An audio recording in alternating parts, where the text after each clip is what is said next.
Welcome back to Movie Recaps. Today I will show you a horror, dark comedy film from 2017, titled Happy Death Day. Spoilers ahead. Watch out and take care. The campus clock chimes 9. Tree wakes up in a dorm room that's not hers. Carter turns around and greets her, then her phone rings to the sound of a birthday song. She asks where her clothes are and immediately stands up to get dressed. Tree asks for Tylenol and Crater scrambles to find it. When she's done dressing, he gives her the bottle of pills, still trying to be nice to her, but she tells him not to say a word about their encounter. As she's about to leave, Carter's friend walks in asking him if he slept with her. Tree is disgusted with both of them. She walks outside and a goth is checking her out, then a girl asks her to sign a petition to stop global warming. The sprinkles come on chasing off a kissing couple, a car alarm blares, a frat guy is torturing a few rushes and one collapses as she passes by them. Suddenly, she's stopped by Tim, her supposed stalker, a guy she had one date with and doesn't like. She makes fun of him, then leaves. She walks up to her sorority house and a girl greets her. Tree sneaks inside, but is immediately caught by Danielle, who reminds her about the house meeting at lunch. She walks inside her bedroom and is greeted by her roommate Lori, as she drops on her bed. As Lori recounts the previous night partying, Tree suddenly sees the time, realizing she's late for class. She jumps out of bed, rushing to get dressed and find her books. She turns around and Lori gives her a birthday cupcake, telling her that she can't hide her birth date from her. Tree blows out the candle and drops the cupcake in the trash as she walks out. Lori is angry. Tree walks into a class, held by a professor she has something going on with. That day, she has lunch with her sorority sisters. As one of them, Becky, sits down with a high-carb lunch, deemed bad by Danielle. They make her leave because of it, but when she stands up, Carter walks into her, spilling a chocolate shake all over Tree. She doesn't want her sorority sisters to know she knows him and pulls him to the side. He gives her back the bracelet that she forgot at his room. Later, she goes into a hospital and declines a call with her dad, then walks into Lori. She knows why Tree is there and tells her that what she's doing can have serious consequences. Tree walks into an office and the professor walks inside. She instantly starts kissing him, but suddenly his wife knocks on the door. That night, she's in her room and Danielle comes in, wearing her top. They talk about the party they're going to later, when there's a power shortage. Tree is listening to her dad's message as she walks by some jocks, going toward the party. She walks into a creepy underpass, where a music box is playing Happy Birthday. Tree thinks someone is joking with her, but there's a noise behind her. There's someone in a college mascot mask, staring at her without saying anything. He disappears. She passes through the underpass, when he suddenly jumps out with a knife and starts chasing her. Tree stumbles and falls. He grabs her and kills her. Tree wakes up in the same dorm room. Things start playing out the same way as before. She dresses, as Carter talks to her and she asks for Tylenol, even telling him where he keeps it. He says it's like she's been there before. Carter's friend walks in and Tree is confused. She leaves and when she exits the building, she passes by the same goth, the petition girl, the sprinklers, the car alarm and the frat guys. She looks confused as she runs into Tim again, but this time she asks him what day it is. It's Monday the 18th. Tree is greeted by the same girl in front of her sorority and runs into Danielle, who reminds her of the sorority lunch. Lori greets her in the same way as before when she enters the room. Tree feels weird, but sees she's late for class and hurries. Lori gives her the cupcake, but she gets more confused and rushes out. Later, she's at lunch, when the same scenario with Becky plays out. Tree tries to warn her about Carter, but they still run into each other. Carter walks away, but she reminds him to give her the bracelet back. Later, she's in the professor's office, wanting to talk to him, but he kisses her and his wife knocks on the door. That night, she's watching a birthday video of her and her mom, when Danielle walks in. Tree is freaked out about the blackout. She walks down the same road going toward the underpass, but when she gets there and hears the music box, she takes another way to the party. Tree reaches the house and it looks empty. It's locked, so she bangs on the door. A guy in the mascot mask opens and she punches him, when the lights come on for her birthday surprise. The guy under the mask was Nick. Later, Danielle and Tree are talking and Nick approaches them, flirting with her to the dismay of Danielle. Regardless, she follows him to his room. When she walks inside, the room looks empty. She checks herself out in the mirror, when Nick shows up behind her again and she takes off his mask. He begins playing loud music and dances to it badly, so Tree is unimpressed. She texts with Danielle, as another man wearing the mask walks into the room and kills Nick. Tree can't hear anything over the loud music and when she turns around she thinks the man is Nick. She walks toward him and he takes out the knife. They struggle on the bed and a frat boy walks in, but doesn't react to what's happening. The masked man stabs her. Tree wakes up in the dorm room, screaming and scaring Carter. She dresses in a panic and runs out, as everything keeps playing out the same: goth, petition girl, sprinklers, car alarm, frat guys and eventually Tim. Lori greets her the same way when she enters their room and sits down on the bed. Tree tells Lori that she feels like she's losing her mind and tries to explain to her that she's lived through the same day twice as proof. She mentions the cupcake and the surprise party. Lori doesn't believe her story. Tree tells her that somebody will kill her that night and starts panicking, scaring Lori too. But she tells her to get some rest, considering the day is stressful for her because of her mom. Later, Tree is seen reinforcing her windows and pushing a drawer in front of her door.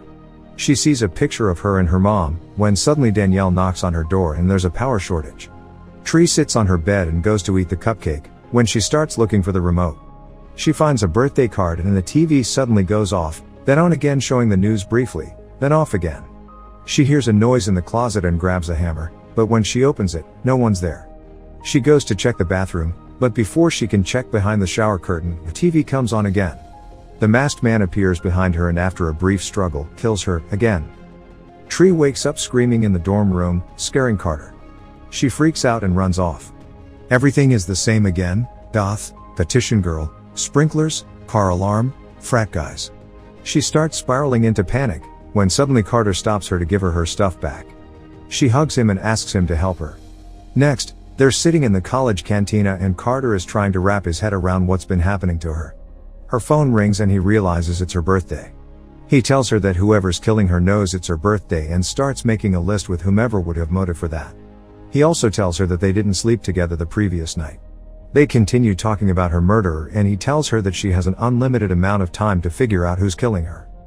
That night, Tree makes a suspect list and the first one on it is Tim. She peeps through his window and realizes that he's actually gay. Tree turns around and the masked man stabs her. Tree wakes up in Carter's dorm room and throws her phone in the trash. Next, she's seen coloring and cutting her hair and later she adds another name to the list: the professor's wife. She stalks her from the bushes, but when she turns around, the masked man tackles her and kills her. She wakes up. The next name on her list is Danielle. They're seen talking, then fighting, when a bus hits them. She wakes up angry. Crosses Danielle off the list and the next one is the professor. Tree walks out of the dorm room naked, all the people she saw before are ogling her. Later, she's waiting for her killer with a baseball bat, but knocks Becky out by mistake. When she goes to help her, the masked man shows up and hits her with the bat. She wakes up in Carter's dorm telling him his plan sucked. She's getting weird pains in her abdomen and as Carter's friend opens the door she faints in his arms. Later, she's in a hospital and Carter walks inside her room. He tells her it's Monday the 18th and the power shortage happens. Suddenly, the professor is standing next to Carter. He tells him to leave. The professor, who's also her doctor, shows her an X-ray of her lungs. She has so many lesions on them, that she should be dead. Tree wants to leave, but he tells her that she's safe there. She asks him for a soda to get him out of the room and when he gets back she's no longer there. Tree runs through the hospital and goes into the professor's office, looking for his car keys. Suddenly, she finds a mask inside a drawer. She thinks he's the killer, so she carefully walks through the hospital, when he shows up behind her and is instantly stabbed by the masked man. He goes after her and chases her to the parking lot. Tree keeps hiding from him there, but when she opens the professor's car he hears her and catches up to her. She escapes him for the first time and rejoices, when a cop car signals her to stop. The cop comes over her car and she tries to explain what's happening, but realizes that if the cop thinks she's under the influence of any illegal substance he'll have to arrest her and take her to jail, where she should be safe. So she lies to him and he arrests her. He places her safely in the back of his patrol, but suddenly gets hit by another car. The masked man walks out of the other car and comes over to the patrol. Tree taunts him for a moment, but he walks off and gets back in the car. He opens a window and drops a birthday candle, lighting the gasoline trail to the cop car. Tree wakes up in the dorm again, takes Tylenol by herself, opens the door for Carter's friend and sends him away. She's getting dressed and Carter asks her why she was screaming in her sleep. He follows her out, wanting to know her story. She tells him that she's relieving the same day and tells him about the sprinklers, the car alarm and the frat guy fainting. Later, they're seen in a diner eating. She burps and farts, saying he won't remember it. Her phone rings and he asks why she doesn't pick up when her father is calling. She tells him that her mother died 3 years ago and that they share the same birthday. Tree is convinced that if her mom was still alive, she wouldn't have been very proud of her, because she's not a good person. He tells her that her current situation makes it easier for her to become a better person, but she doesn't think she has many more days left, because she keeps getting weaker every time she comes back. Tree's attention gets shifted to the news. There's a report about a serial killer that's in the hospital. She thinks that he's her killer. She arrives at the hospital where he's kept and tells the nurse to call the police because he'll escape. When she doesn't see an officer in front of his door, she grabs an axe and walks inside his room. The masked man is inside too, but she doesn't see him immediately. She sees the guard dead on the floor, when the masked man shoots at her. Tree escapes, but he kills the nurse and chases after her. When he catches up to her, he takes off his mask to reveal the serial killer. He raises his gun to shoot, but suddenly Crater jumps him. Tree gets the gun and wants to shoot him, when it jams and the serial killer breaks Carter's neck. He chases Tree again and they reach the bell tower. She appears behind him and hits him over the head, though she suddenly realizes that if she kills him and doesn't reset the day, Carter will be dead forever. So, she drops the crowbar and runs again. The killer goes after her, but she kills herself instead. The campus clock chimes 9. Tree wakes up in Carter's room and hugs him, thanking him for saving her life. Before she leaves, she grabs his pillow, spanks his friend for being a misogynist and walks out of the building happy. She sees the goth and takes his glasses, signs the petition, tells the couple about the sprinkles and puts a pillow on the ground before the frat boy falls down. Tree is happy to see Tim and empowers him to get out of the closet. She finally greets the girl in front of her sorority house and walks inside. Danielle walks up to her and she tells her about Carter, leaving her speechless. She walks into her bedroom and apologizes to Lori for being selfish. Next, she goes to class and calls the professor out for a word. Tree puts an end to their relationship, dropping his class too. During the sorority lunch, Tree isn't there and Becky sits down with her bad lunch. Tree arrives and sits down next to her with a tray of junk food, shoving it in her face. Danielle insults Becky, so Tree walks over to her and spills the chocolate shake all over her head. Suddenly, Carter shows up to give her the bracelet and she kisses him, then asks him out on a date. He says yes. Later, she shows up at the restaurant where her dad is waiting for her to have a birthday lunch together. Tree wants them to be open about her mom's death and talk about her more, because she wants to stop avoiding what happened. She apologizes for hurting him by doing that. That night, she gets prepared to face her killer.